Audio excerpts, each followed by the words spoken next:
You're listening to the Better Relationships After Baby podcast, where I believe things can actually be better than ever after having kids. But it takes intentional conversation, personal growth, and community to get there. I'm Chelsea Skaggs, life and relationship coach, fellow mom and wife, and lover of taboo topics. I'm here to give you insight, practical tools, and conversations to help your relationships survive and thrive through the big changes of parenthood. Let's get into today's episode. Hello, friends. Welcome back to another episode of the Better Relationships After Baby podcast. I'm your host, Chelsea Skaggs, and we have had a couple of really fun guest episodes lately. I am so thankful for the guests that have joined. But this week we are back to a solo episode, so it's just me and you, babe. And I wonder where you are and what you're doing when you listen to this podcast or you watch it on a video. Are you driving to work? Are you driving to a pediatrician appointment? Are you getting your makeup done? Are you blow drying your hair? Are you taking a walk around your block? Find me on Instagram at Better Relationships After Baby. I just started a fresh page for the podcast. I would love to see you over there. And let me know where you are listening to this. Like, what are you doing most often when you listen to podcasts? I know not everybody is a podcast person. And honestly, my jaw like drops when someone says like, oh, I'm just not really a podcast person. I know those people are out there. And also I am so much a podcast and audiobook person that I can't imagine my life any other way at this point. But I'm happy to be with you today. And we are in the thick of holiday season. So first of all, take a deep breath, please. Take a look at your to-do list. If there is something stressing you out, guess what? Just take it off, okay? If it's not going to be a harmful situation to anyone, it's okay to take something off your list that is stressing you out. Maybe you're not going to get the Christmas cards out this year, and that is okay. Maybe you're not going to get the matching pajamas. Who really cares? Maybe you're not going to have homemade gingerbread cookies, and you know what? That's why quick mixes exist, because sometimes it just doesn't fit the priority list. So hope you're giving yourself lots of grace. We are so excited over here in my family. I am recording this on the 15th to release on the 17th, and smack dab in the middle of that on the 16th, my sister is having her third baby. So our family is just giddy and excited about this coming week, a new baby, the holidays. This is my kids' last week of school before holiday break, and we are just getting all the things in. And I'm not like a big New Year's resolution person. I really enjoy opportunities to just kind of do a check-in, a reflection, a vision casting. This is like last night into today was a full moon. So I actually spent some time then doing some reflecting and just thinking about what is ahead. And when I do that, I used to be very like, these are my goals and this is exactly how I'm going to hit it. But since I've gotten older, maybe it's wiser. I don't know. Maybe it's not. But I have become a lot more interested in like, what is the energy I'm carrying in my brain and in my body and in my spirit? Because that is what I live with on a day-to-day. That is the energy that meets my family and the experiences we create in our home. That is the energy that meets the friendships and social activities that I'm part of. And so for me, my goals have become a lot more oriented in what is the energy that I'm carrying and what kinds of things are creating tension or negative energy or frustration. What kind of things are elevating my energy and making me feel more alive, more like myself, more in love with the life that I'm living. And that is truly my number one goal right now, is to be in love with the life I'm living. And that is something that becomes a big part of my conversations with my clients. My clients come to me for a variety of reasons, usually all related to their personhood and identity in the transitions of life before, after, and years following a baby, and their relationship dynamic and what that looks like through a season of changes. But really, what it comes down to is I want people to have the tools, the freedom, the vulnerability, the acceptance, the closeness with important people in their lives so that they can know themselves and love themselves and care for themselves and be really in tune with the kind of energy that they're carrying in their brains, their bodies, and their souls. And not in a super woo-woo way, like maybe partially woo-woo, but in a way of just like, this is our one life to live. And we want to do that the best we can. And we get to make choices and we get to put things down and pick things up and shift and create new priorities and create new habits and break the habits and patterns that aren't serving us. And so as we're thinking about the new year, that's really what is on my mind for you, for this community, and for my clients. And I was reflecting on this past year and the people I've worked with and the people I've, decided not to work with, or they've decided not to work with me because it just wasn't a great fit. And I have had couples who have come to me at the point where they are ready to throw in the towel. They are so deep in bad patterns. They're arguing over everything or nothing, sometimes both at the same time. They really come with an energy and in conversation that's more like enemies than partners. And, they'll say something like maybe they still love each other, but they don't know if they can love each other and like each other and work together anymore. And sometimes I can help at that point, and sometimes it's a little too deeply rooted. But my goal for you, for this community, is that it doesn't have to get to that point. Okay. You don't need to wait until there's talk of a separation or there's an affair or something else that feels just tragically heavy to take your relationship seriously.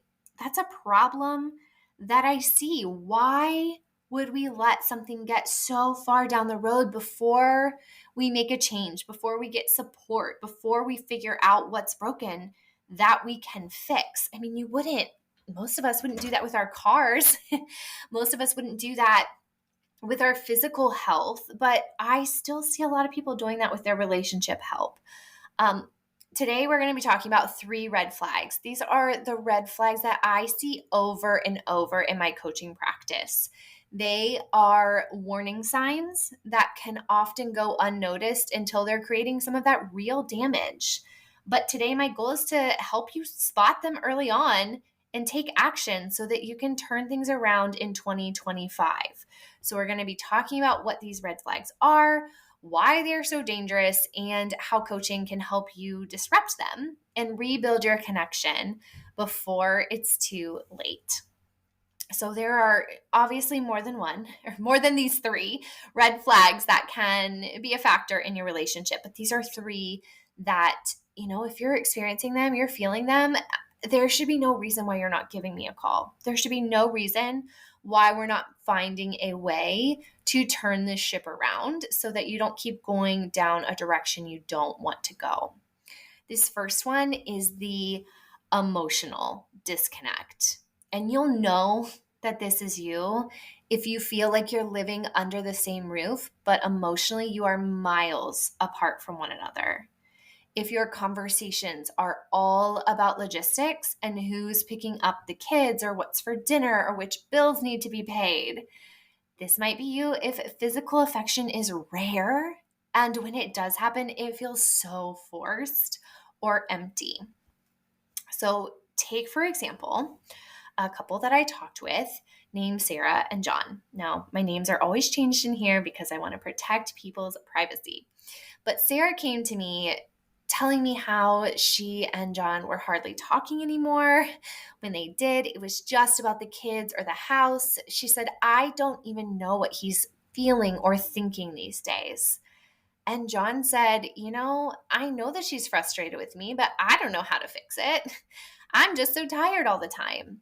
And what had happened? Like, this is not the fairy tale story we think about having, but between work and parenting and an endless to-do list, they had just stopped prioritizing each other. They stopped prioritizing those small moments of connection and understanding one another. They weren't fighting. So, they didn't have that flag waving in their face, but they were not connecting.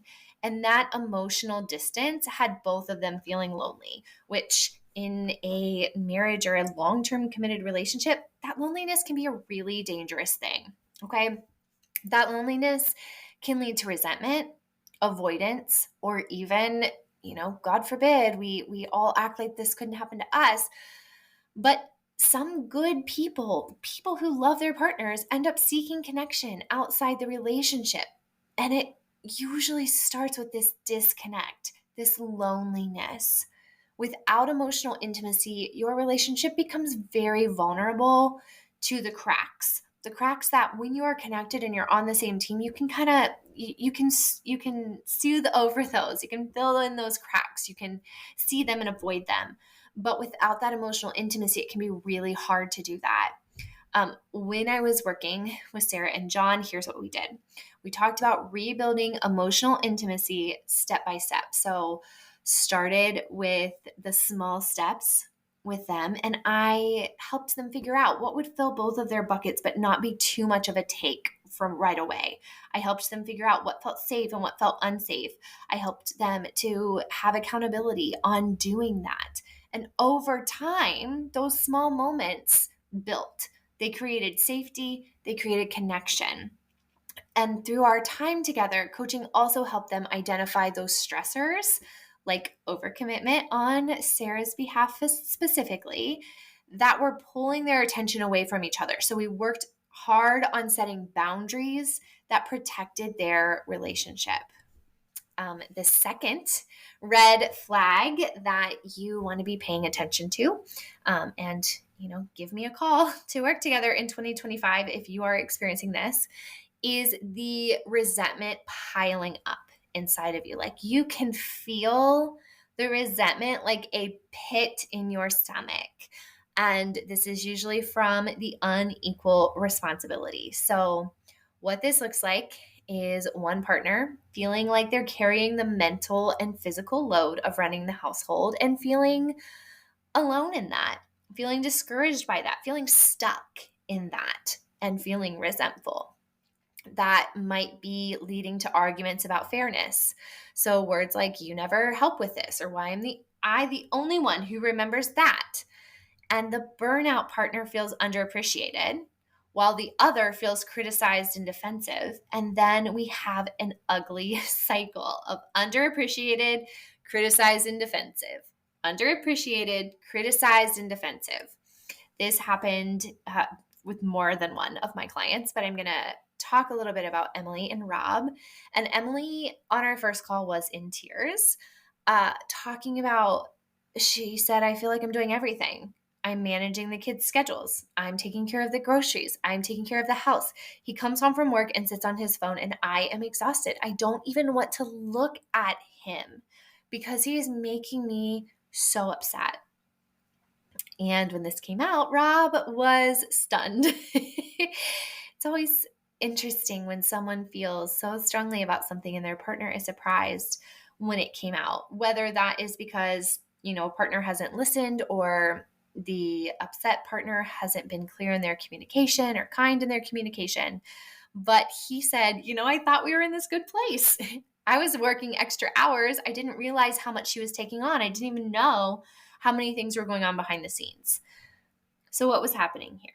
It was a disconnect. Rob thought his contributions were enough because they were financial, while Emily felt invisible and taken for granted for all the emotional and logistical labor she was doing to keep the home running smoothly so that he could work those extra hours.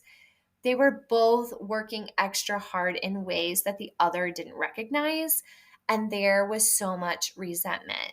And so they both felt alone in what they were giving and felt like their partner wasn't appreciative. Now, resentment is one of those dangerous words. It can fester, it can grow, it can turn into contempt, which is just a really nasty force in your relationship. And it really is like a driver between you and your partner. You maybe no longer want to see the best for them or are really rallying behind them on their team because of that resentment, because it feels unfair. It can also create this cycle, again, just like in the first red flag, of blame and defensiveness. And so resentment, when it festers, it can often just come out like a volcano, all the things. And then a partner's like, whoa, whoa, whoa, whoa, whoa, and they get defensive. And that defensiveness feels like invalidation. And so we add on more blame, and then we have more defensiveness. And that defensiveness feels like invalidation. Of course, it's going to be hard for you to communicate effectively. And if this is true for you right now, you don't want that to keep growing. Resentment is a really common part of a relationship, especially in big transitions like having a baby. And also, it is a red flag. It's a red flag that something is unaddressed, something feels off, something feels unfair, and that's going to drive a wedge between you.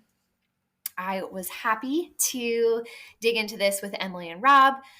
And one thing we had to do is like put the weapons down, put the defensiveness down, put the blame down, and recognize each other's efforts first and foremost. Look at what one another is doing and operate in more ways as a team than as divided partners who feel like they are carrying the bulk. The other thing that's super helpful is that coaching helps them learn how to communicate their needs before they reach the boiling point.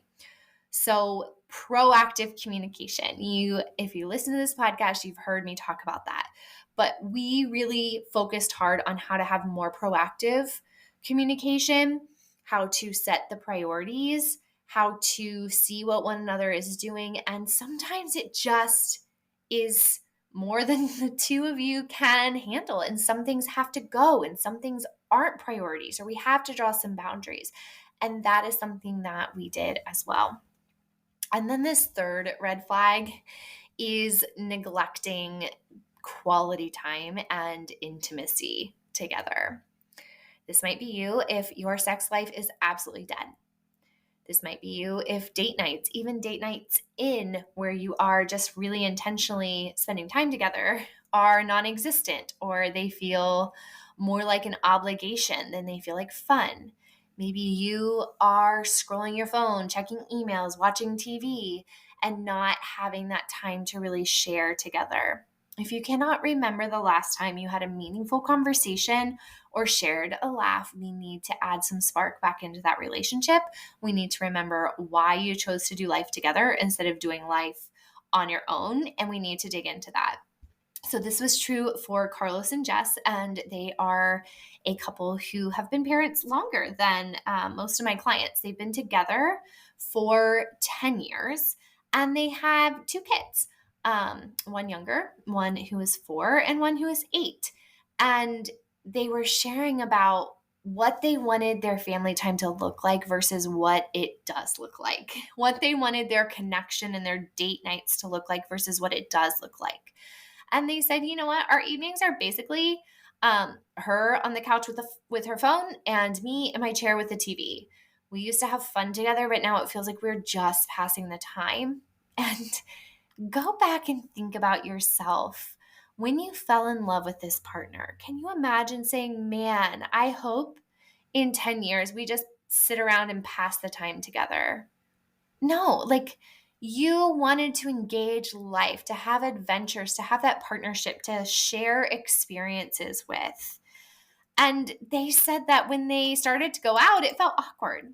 They didn't know how to have an us anymore because so much of that was ingrained in the kids. And they had fallen into a common trap where life got busy, their relationship was pushed to the back burner.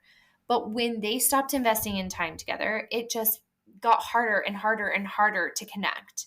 And this can be dangerous because neglecting that time together, that quality time, intimacy, really seeing one another and choosing one another makes it hard to navigate challenges as a team because you don't feel as connected. You don't feel like you are in this with your like ride or die partner because you don't have the fun experiences where you really feel on top of the world together to help level out the harder things that you're going to go through.